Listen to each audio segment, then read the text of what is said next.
اور عمران خان کے آپ پیغامات اٹھا کے دیکھیں، جتنے پیغامات، سب سے پہلے فوجی آپریشن کی مخالفت ہوتی ہے۔ بیرسٹر سیف کے بیان میں ذکر ہی فوجی آپریشن کوئی نہیں، اور یہ صرف بیرسٹر سیف کے بیان میں نہیں، قومی اسمبلی میں آج اسپیکر ایاز صادق نے دیکھیں کیا کیا کہ جب خیبر پختونخوا میں آپریشن کے خلاف بات کرنے کی کوشش کی تو اس نے کہا میں دہشت گردوں کی حمایت میں بولنے ہی نہیں دوں گا، کسی کو بولنے ہی نہیں دیا۔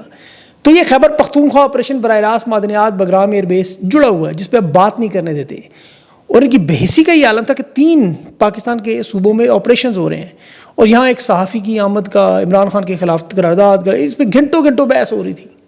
وزیرستان میں صرف 8 شہادتیں ہوئی آج۔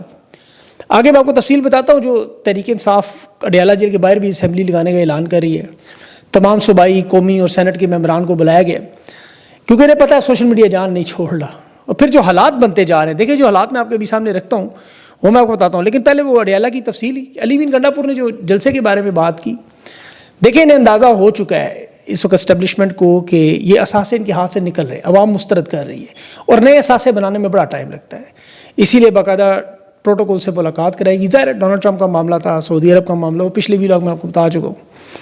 پھر اس میں عمران خان نے جو سلمان اکرم راجہ کے ہاتھ پیغام بھیجا کہ اتحاد کی شکل میں اب تحریک انصاف چلے گی، اور اس میں عمران خان نے دوبارہ علامہ ناصر عباس، محمود اچکزئی اور اب پیر پگاڑا کو بھی شامل کیا ہے، اور یہ اہم پیغامات عمران خان نے ان کے لیے دیا۔ دیکھیں یہ بڑا اہم ہے پیر پگاڑا کا شمولیت۔ خیبر پختونخوا کی قیادت ان لوگوں کو نزدیک نہیں پھٹکنے دے رہی ہے۔ پشاور کے جلسے میں دیکھیں آپ کو علامہ ناصر اور یہ محمود اچکزئی نظر نہیں آئے، پورے پاکستان کا جلسہ تھا۔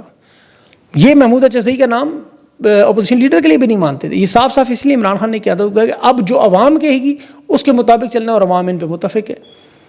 اب جو علی بن گنڈا پور صاحب کے ذرائع کہہ رہے ہیں کہ انہوں نے علیمہ خان کی کچھ شکایتیں بھی لگائیں کہ جس سیاست میں براہ راست دخل دیتی ہیں، اور پھر یہ خیبر پختونخوا کے متعلق جو انفارمیشن آتی ہے وہ درست نہیں ہے۔ سلمان اکرم راجہ نے اس پہ کہا کہ ایسا کوئی نہیں ہے، علیمہ خان نے پارٹی پر کبھی کوئی بات نہیں کی، سیاست میں کوئی دخل اندازی کی، ان پر تہمت لگائی جا رہی ہے۔ یہ صرف عمران خان کا بیان عوام کے سامنے لفظ بہ لفظ رکھتی ہیں جو عمران خان کہتے ہیں، کیونکہ اور کسی کے اندر یہ بیانیہ اٹھانے کی جرت نہیں ہے تو کیا کیا جائے، یہ پھر علیمہ خان کو کرنا پڑتا ہے۔ اور میڈیا کو انہوں نے آج باقاعدہ حکم دیا تھا علیمہ خان کے خلاف یہ کردار کشی کی مہم۔ دیکھیں پشاور جلسے میں جس طرح عوام نے خان کی بہنوں کو، خاص طور پر علیمہ خان سے جو محبت دکھائی، اسی لیے حکم دیا کہ اختلافات دوبارہ شروع کریں۔ پہلے آپ کو پتہ نند بھاوج کے یہ کہانیاں بناتے رہے، پھر بہنوں کی آپس میں لڑائی کی بناتے رہے، انہوں نے تو یہاں تک کہہ دیا کہ عمران خان کے ساتھ بھی علیمہ خان کی لڑائی، اندازہ کریں۔ اور تحریک انصاف کی قیادت کے ساتھ اختلافات کو تو یہ پرانا ان کی گیم ہے۔ علی بن گنڈا پور جو عمران خان سے ملنے آئے، عمران خان نے صاف صاف یہی بات کی، علیمہ خان کا سیاست ہے، وہ صرف میرا پیغام دیتی ہے، ان کو سیاست سے کوئی تعلق نہیں۔ اور دیکھیں اگر علیمہ خان کو سیاست کرنی ہو بڑا آسان ہے، کل جلسے میں آپ دیکھیں وہ تقریر کرتی ہوئی آپ کو نظر آتی ہیں، وہ تو جلسے میں لوگ انہیں کہہ رہے تھے کال دیں، وہ کھڑے کھڑے وہاں پہ اپنا جلسہ شروع کرتی۔ میں آپ کو دعوے سے کہتا ہوں کہ وہ سٹیج جو علی محمد خان کے لیے پورا جلسہ منتشر ہو گیا تھا، بعد میں لوگ جانا شروع ہو گئے تھے، وہ جلسہ علیمہ خان کے سامنے شروع ہو جانا تھا، لیکن یہ نہیں کرتی۔ ان کو عمران خان نے ظاہر ہے خود بھی ان کی ٹرسٹ نہیں ہے، یہ صرف پیغام کی حد تک خان کا پیغام، کیونکہ وہ لے کے کوئی نہیں آ سکتا، بڑا بھاری پیغام ہے خان کا۔ ابھی صحافی و عسکری صحافی حسن ایوب دعویٰ کر رہا ہے کہ علیمہ خان کے اوپر بھی 26 نومبر کیس میں ٹرائل شروع کر کے 5 سے 7 سال سزا دینا چاہتے ہیں، وہ تو تیار ہے، بسم اللہ کریں۔ توشہ خانہ میں دیکھیں ابھی 10 گھنٹوں سے تقریباً کیس چل رہا ہے، یہ آج اس ہفتے سنانی ہے سزائیں، جیسے سائفر میں، توشہ خانہ 1 میں، عدت میں ہوا، رات گئے تک سماعتیں ہوتی رہیں، اور آج بھی جو پروسیکیوشن کے گواہ تھے ان کے بیانات مکمل کرنے تھے۔ عمران خان کے وکیل نے بھی بڑی لمبی جرح کی ہے آج دونوں گواہان پہ، پھر بشرا بی بی کے وکلاء نے بھی جرح کی ہے۔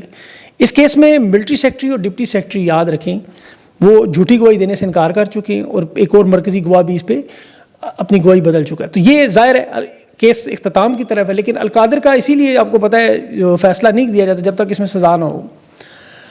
اب ایسے حالات میں ملک میں جہاں 3 آپریشن چل رہے ہیں، کے پی میں، بلوچستان میں اور آزاد کشمیر میں۔ اب آزاد کشمیر کی صورتحال بہت سے لوگوں کو پتہ نہیں ہے ہو کیا رہا ہے۔ اس وقت دیکھیں 10 اضلاع اور 35 تحصیلیں آزاد کشمیر میں مکمل بند ہے، مکمل شٹ ڈاؤن ہے۔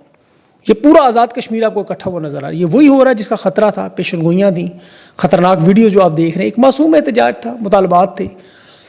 پہلے تو فالس فلیگ 9 مئی کی طرح انہوں نے کوشش کی، جو کام ہندوستان سری نگر میں کرتا تھا، پھر وہ مظفر آباد میں آج ہوتا ہوا نظر آیا۔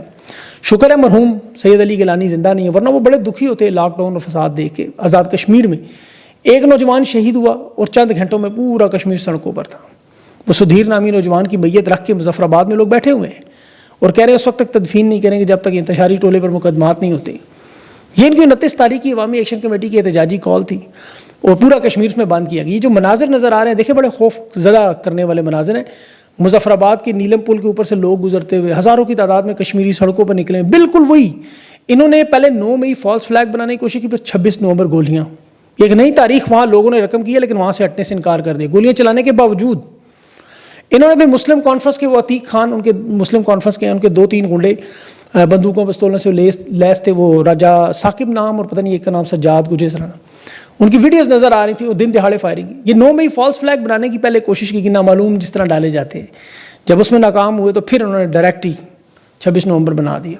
لیکن یہ کشمیری بڑی سخت جان قوم ہے. ان کے رہنماؤں نے کہا جو شہید ہوا ہے اس کو دفنائیں گے نہیں اس وقت تک جب تک مقدمات نہیں ہوا, نہ ہی اپنے پرامن جدو جیسے پیچھے ہٹیں. کل 10 بجے تک انٹری پوائنٹ تک پہنچنے کا اعلان کیا انہوں نے کوٹلی آزاد کشمیر میں. اس سے پہلے ہی ہزاروں کی تعداد میں لوگوں نے جانا چاہیے. ویڈیو میرے ساتھ چل رہی ہوگی شاید. کشمیر کے تمام انٹری پوائنٹس بند کرنا, یہ عوامی ایکشن کمیٹی نے اعلان. دیکھیے یہ انٹری پوائنٹس اصل میں وہ مرکزی سڑکیں ہیں جہاں پاکستان کے اندرونی علاقوں سے رابطہ جڑتا ہے.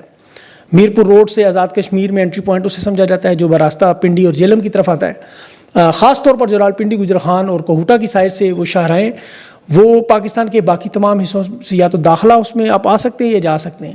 انہیں بند کرنے کا مطلب کہ آزاد کشمیر مکمل طور پر کٹ جائے گا, نقل و حرکت بھی, سپلائی لائن بھی. پھر یہ معاملات مزید شدت پکڑ جائیں گے. اور اس میں دیکھیں تھوڑی سی تفصیل آپ کو دیکھوں, ویڈیو ہو سکتا ہے تھوڑی لمبی ہو جائے, لیکن آپ کو پتہ ہونا چاہیے نا کشمیر میں ہو کیا رہا ہے. وہاں کے لوگوں کا مطالبہ کیا ہے, تقریباً 40 لاکھ کی آبادی ہے, یہ تھوڑی اوپر نیچے کر لیں, 33 حلقے اور نشستوں کے اعتبار سے 45, 12 نشستوں کی جو حکومت, 33 تو وہ جو مینڈیٹ مطلب انتخابات والے, 12 جو نشستیں ہیں وہ حکومت کے باہر سے لوگوں کی, باہر سے مراد پاکستان کے لوگوں کی. اب کشمیر میں اوورسیز پاکستانیوں کو ووٹ بینک بہت بڑا ہے, یہ برطانیہ, امریکہ, کینیڈا, آسٹریلیا, ہر جگہ کشمیری بہت بڑی تعداد میں. ان لوگوں کو ووٹ کا کوئی حق نہیں ہے, لیکن ان کے نام پر 12 نشستیں دے دی جاتی ہیں. پھر وہ نشستیں وہاں کی عوامی حکومتیں گرا کر کٹ پتلی حکومت بنانے میں بڑی مدد دیتی ہیں. اور یہی حالات بالکل مقبوضہ کشمیر میں بھی ہیں وہاں. لیکن یہ بڑے سخت جان لوگ ہیں, انہوں نے پہلے بھی بجلی مہنگی تھی, آٹا مہنگا تھا, وہاں پاکستان کی نسبت سخت احتجاج کروا کے بجلی بھی 3 سے 5 روپے کا یونٹ کروایا ہے, اپنے مطالبات تسلیم کروائے ہیں. اور چونکہ حکومت عوام کی امنگوں پہ نہیں ہے, مینڈیٹ نہیں لے کے آتی, کٹ پتلی ہیں, تو اس لیے پھر یہ مطالبات تسلیم کرنے پہ مجبور ہوتے ہیں. آزاد کشمیر میں عمران خان کی حکومت جو الیکشن میں تحریک انصاف 26 نشستیں لے کر کلین سویپ کر چکی تھی پورے آزاد کشمیر میں. پیپلز پارٹی اور نون لیگ کی صرف 9 اور 5 نشستیں تھیں, 14 یعنی. انہوں نے اس حکومت کو گرایا. گلگت بلتستان میں جیسے خالد خورشید کی 2023 میں حکومت گرائی, جعلی ڈگری کا کیس بنا کے. پھر پنجاب میں جیسے عمران خان کی حکومت مرکز میں گری, تحریک انصاف کا پھر الیکشن جس طرح لوٹا وہ سب آپ جانتے ہیں. لیکن گلگت بلتستان اور آزاد کشمیر میں وہاں نون لیگ اور پیپلز پارٹی کو ملا کے وفاداریاں بندوق کے زور پر, لالچ پر, وہاں حاجی گلبر خان کو بنایا گیا وزیر اعلیٰ, اور سردار تنویر الیاس جو عدالت میں آپ کو پتہ سے نااہل کروایا گیا توہین عدالت کے کیس میں, بحران بنا, اور چودھری انوار الحق کو ایک آزاد امیدوار کو وزیر اعظم بنانے میں کامیاب ہوئے. بالکل وہی واردات جو ہندوستان مقبوضہ کشمیر میں کرتا ہے, کٹ پتلی حکومت. اور یہ زیادہ چل نہیں سکتی. اور یہاں آزاد کشمیر میں بھی یہی معاملہ ہے اس وقت. لوگوں کا مطالبہ کیا ہے, بڑا سادہ سا. ویسے تو کشمیری آپ کو پتہ ہے ایک الگ ملک مانگتے ہیں, وہ کہتے ہیں نہ بھارت میں نہ پاکستان میں. علی شاہ گیلانی, میر وائس فاروق جیسے لوگ جو پاکستان کے ساتھ چاہتے تھے جڑنا, اب تو آنے آنے والی نسلیں نہیں مان رہی, وہ تو کہتے ہیں ہم ادھر ہی ٹھیک ہے. اور یہ حالات تو اس نہج پر پہنچے ہوئے کہ بھارتی وزیر دفاع راج ناتھ سنگھ کیا کہہ رہا تھا ابھی کچھ دن پہلے مقبوضہ کشمیر میں, کہ اب ہمیں پاکستان سے لڑنے کی ضرورت نہیں ہے, پاکستان کا کشمیر خود بھارت میں شامل ہونے کے لیے ہماری منت کرے گا. تو یہ بڑا خطرناک حالات یہ بناتے جا رہے ہیں خود, چونکہ اتنے نااہل لوگ ہیں اس حکومت میں, اتنے نااہل کہ میں آپ کو ایک چھوٹی سی مثال دوں. یہ MNA ہے باعزہ حمید صاحبہ, انہوں نے ایک ٹویٹ کی ابھی کہ کشمیر کی مسلح مزاحمت جس پہ پاکستان کی خارجہ پالیسی 78 سال کی, اس نے کہا کہ پہلگام کرنے والے خفیہ ادارے کے ان 20-22 برس کے نوجوانوں کو یاد رکھیں جنہوں نے عالمی سطح پہ پاکستان کو نئی جہت دی اور پاکستان سعودیہ کا معاہدہ کروایا. اس کا کریڈٹ ان لونڈوں کے سر پہ. اس نے لکھا یہ نہ ہوتے تو پھر کچھ نہ ہوتا, یعنی پہلگام کا واقعہ نہ ہوتا تو ہندوستان حملہ نہ کرتا, پاکستان جیتتا نہ, اور سعودی عرب کے معاہدے میں نہ جاتا. تو کریڈٹ انہیں دے رہی. ٹویٹ اس نے ڈیلیٹ کر دی. لیکن یہ اتنا بڑا الزام پاکستان کے سر پہ اس نے لے لیا جو ہندوستان پوری دنیا میں کہتا ہے. اسی طرح وہ DJSPR کہہ رہے تھے جی ٹیکسز لینے پر ہم مجبور ہیں ریاست, ورنہ ہمیں مراعات کہاں سے دے گی, تنخواہیں کہاں سے دے گی. مطلب یہ تو وہ لوگوں کا کیا بنے گا. کشمیر کے حالات میں تو یہ آپ کو پتہ ہی ہے, خیبر پختونخوا میں بھی باجوڑ میں جو وہاں تحصیل ہے محمد زگئی, وہاں پہ بھی آپریشن چل رہے ہیں. لیکن ہم اکثر بلوچستان کو بھول جاتے ہیں, وہاں پہ بھی 3 مہینے کا کرفیو لگا ہے, زہری میں, ہرنائی میں, وہاں تربت کے علاقے وہاں بہت بڑا آپریشن ہو رہا ہے. عسکری صحافیوں کے اکاؤنٹس پہ باقاعدہ ویڈیوز لگی ہوئی ہیں. FCC کے ہیلی کاپٹر وہاں پر باقاعدہ کمانڈوز اتار رہے ہیں, MI-17 ہیلی کاپٹر نظر آ رہے ہیں, بڑی تعداد میں ٹینک گولہ بارود وہاں پہ بھیجا جا رہا ہے. تو یہ ابھی 24 تاریخ کو وہاں کالعدم تنظیموں کی جو مکران کے علاقے پنجگور میں پولیس چوکی پہ قبضہ, پھر گھنٹوں تک مین شاہراہیں بند رہنے کی وہ ویڈیوز نظر آ رہی ہیں. اور اب وہاں کرفیو ہے, خوراک کی قلت پیدا ہو چکی ہے. یہ یاد رکھیں بلوچستان پاکستان کا سب سے بڑا صوبہ ہے رقبے میں, اور وہ آپریشن میں ڈوبا ہوا ہے. خیبر پختونخوا یہ ڈوبا ہوا آپریشن میں. کشمیر کے حالات ویسے ہی آپ کو پتہ ہے امن و امان کے تباہ ہیں اب آپ کے سامنے, اور پنجاب سیلاب میں ڈوبا ہے. پیچھے سندھ ہی ہے آپ کو پتہ ہے, وہ بھی وڈیرے حالات آپ کو پتہ ہی ہیں. تو یہاں پہ انٹرنیٹ سروسز, فون لائنیں, سروسز سب کچھ بند کیا ہوا ہے. اور عوامی ایکشن کمیٹی نے موبائل کمپنیوں کو کہا تھا کہ اگر انٹرنیٹ سروس رکی تو پھر کھمبے اکھاڑ دیں گے, وہ انہوں نے شروع کیے ہیں. اصل میں دیکھیں مسئلہ ان کو کیا ہے, یہ سوشل میڈیا کی طاقت سے خوفزدہ ہے. جو ویڈیوز وہاں سے آ رہی ہیں کشمیر کی, جس میں وہ نیم فوجی اہلکار, پنجاب پولیس, FCC کے جوان کشمیریوں کے سامنے ہتھیار ڈال رہے ہیں, باقاعدہ جو گولیاں چلا رہے ہیں, یا وہ مین اسٹریم میڈیا تو آپ کو نہیں دکھاتا کبھی بھی. مین اسٹریم میڈیا پہ تو باقاعدہ واٹس ایپ کے پیغامات حکم ہیں کہ عوامی ایکشن کمیٹی کو اپنے شرپسند اور غدار قرار دینا ہے, اور مسلم کانفرنس جن کی جماعت ہے اسے پرامن جماعت کے طور پیش کرنا ہے. وہی طریقہ واردات جو اسرائیل آپ کو پتہ ہے کرتا ہے, یا مین اسٹریم میڈیا آپ لگا کے کبھی فلسطین کی خبریں سنیں تو وہاں جو آپ کو رپورٹنگ پتہ چلتی ہے. اب اس میں سوشل میڈیا چونکہ آزادانہ طور پہ کام کرتے ہیں, یہ سوسائٹی کا آپ کو پتہ ہے کہ ریپرزینٹ کرتے ہیں, نمائندے ہیں, جسے دبانے کے لیے چاہے وہ اسرائیل ہو, امریکہ ہو, یا ادھر پاکستان ہو. یہاں ابھی امریکہ میں بھی دیکھیں ٹک ٹاک اسی لیے خریدی کہ الگوریتم قابو میں نہیں آ رہے, ایکس ٹویٹر مانتا نہیں, یوٹیوب فیس بک کو قابو نہیں کر سکے. تو یہ جو بیانیے کی لڑائی انہوں نے بنائی ہوئی ہے سوشل میڈیا پہ, اگر مین اسٹریم کے صحافی تو بڑے آرام سے آپ کو پتہ ہے وہ تو ایک طوائفوں کی طرح بک جاتے ہیں. یہاں مین اسٹریم کے جو بکتے نہیں اٹھا لیے جاتے ہیں, جو نہیں اٹھتے وہ ان کو آپ کو پتہ ہے کوشش تو بڑی کرتے ہیں, لیکن عوام بیانیاں اکھاڑ دیتی ہے, اور یہ عوام کو ذہنی طور پہ کمزور کرنے کی کوشش کرتے ہیں. نعرے بیچتے ہیں, نعرے. ابھی ہندوستان کے میچ میں آپ نے دیکھا 3-0 سے میچ آ رہا ہے, ایک ٹیکنیکل گیم ہے, اس میں وہ اشارے اور نعرے, وہ جی کارڈ ہمارا اٹھا کے پرے پھینکا, محسن نقوی ٹرافی. ہندوستان کی ٹیم بھی ایسی نکلی, وہ بھی بالکل دیکھیں ہاتھ نہیں ملا رہے, ٹرافی نہیں, مطلب عجیب سی انہوں نے رکھتے ہیں کہ دونوں ممالک میں, یہاں مذہب کے نام پہ, قوم کے نام پہ, پاکستان میں زیادہ قومی سلامتی کے نام پہ, اور وسائل سارے چوری. یہ تو اللہ بھلا کرے سوشل میڈیا کو شعور ہے, جو ساری باتیں سمجھتے ہیں, ہر چیز آپ تک پہنچ جاتی ہے. چھوٹا موٹا ہمارا بھی اس میں کردار کہیں نظر آ جاتا ہے.